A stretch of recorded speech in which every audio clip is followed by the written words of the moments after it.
But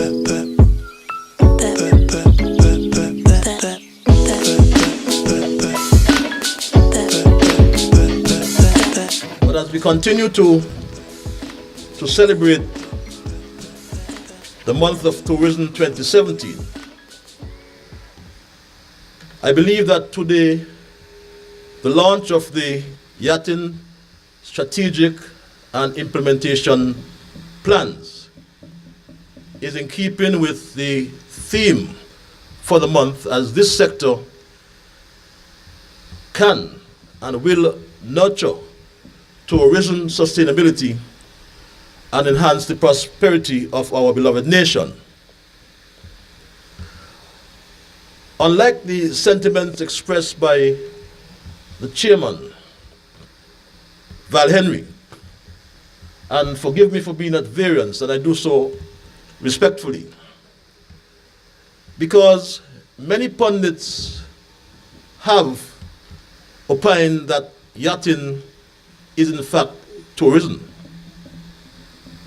As a matter of fact, in many countries in the Eastern Caribbean, for example in Trinidad and Tobago, the pleasure boat industry may still be the second most important tourism component after land-based tourism, an importance which exceeds cruise ship tourism. Although this is not the case in St. Kitts and Nevis, and without looking at the statistics, which is not a good thing to do before making comments, in particular public comments, but the pleasure boat industry may just be the third most important tourism component after cruise ship tourism and land-based tourism in that particular order here in St. Kitts and Nevis. But whatever the disposition, nonetheless, it is worthy of commendation that the yachting sector is now being highly recognized here in the Federation. But I trust that as we move along and embark on the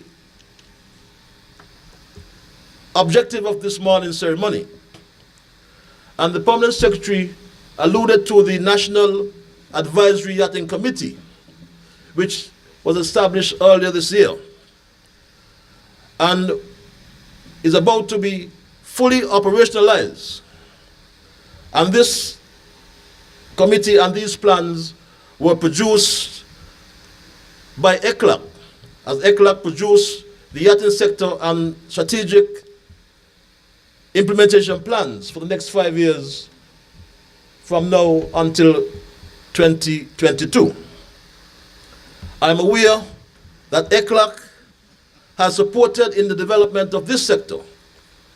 I'm also aware that ECLAC, having recognized the importance of the subsector in the diversification of our economies and our region, initiated the project, as cited earlier by Pierce Morton, as the development of a sub-regional marine-based tourism strategy. The expected outcome of this project was the development of sustainable yachting tourism in the Eastern Caribbean, and it focused on the island arc, or the chain of islands from Trinidad and Tobago in the south, if my geography is correct, and the British Virgin Islands in the north. Now, national studies were done in the British Virgin Islands, in St. Martin, in St. Vincent and the Grenadines, in Grenada, and in Antigua and Barbuda, to name some of these islands, as well as in Trinidad and Tobago. And in all these countries, the studies were preceded by consultations with the private and public sector, and following the completion of the national reports, the findings were similarly discussed in national public and private sector consultations.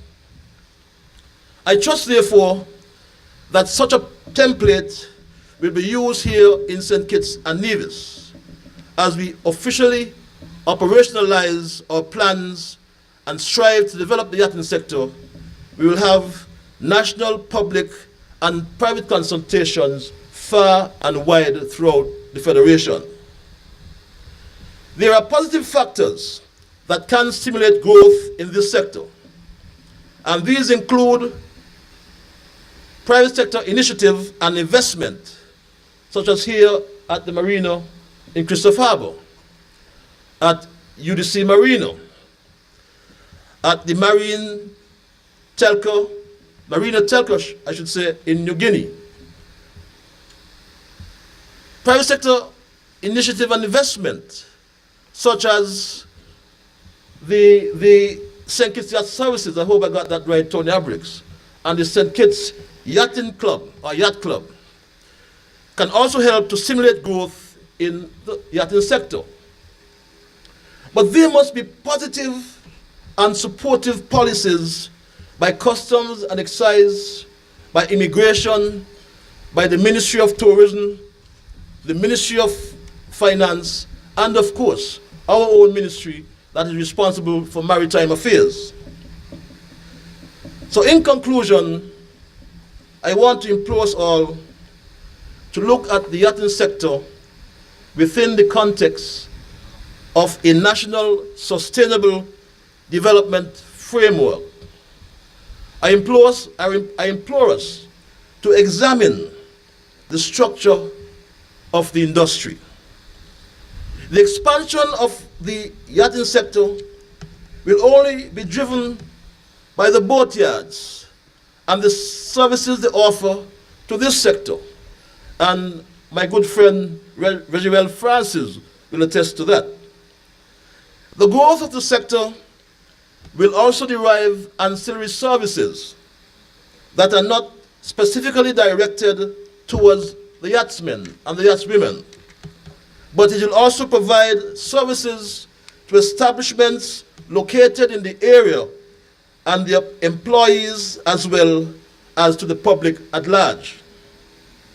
These include, but though not exhaustive, the banks, supermarkets, internet cafes, travel and tour operators, food stalls, and restaurants. I posit the view that a national sustainable development framework must also address the cries of those in the local pleasure boat industry. I can hear them crying for import duty relief, crying out for legislation that allow transient boats to directly import parts free of duty and free of VAT and with no impediment. Yachtsmen and women contribute to the economy through the purchase of goods and services. And this can have direct, indirect, and induced impacts. I also want us, within that framework, to consider the environmental implications. Our own Department of Maritime Affairs, I am aware, for example, have their plans, their oil spill plans, and they do have the response capacity within that department.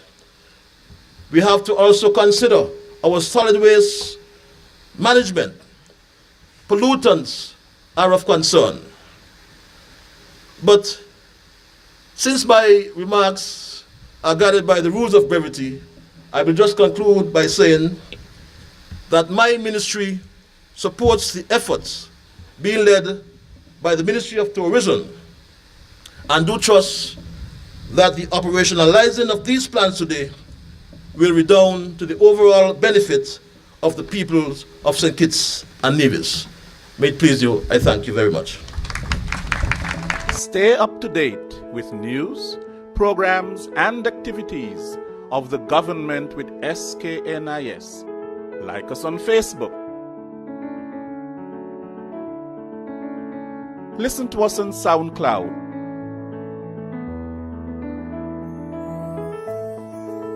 Follow us on Twitter. And watch our videos on YouTube. Connect with us today. SKNIS, St. Kitts and Nevis Information Service.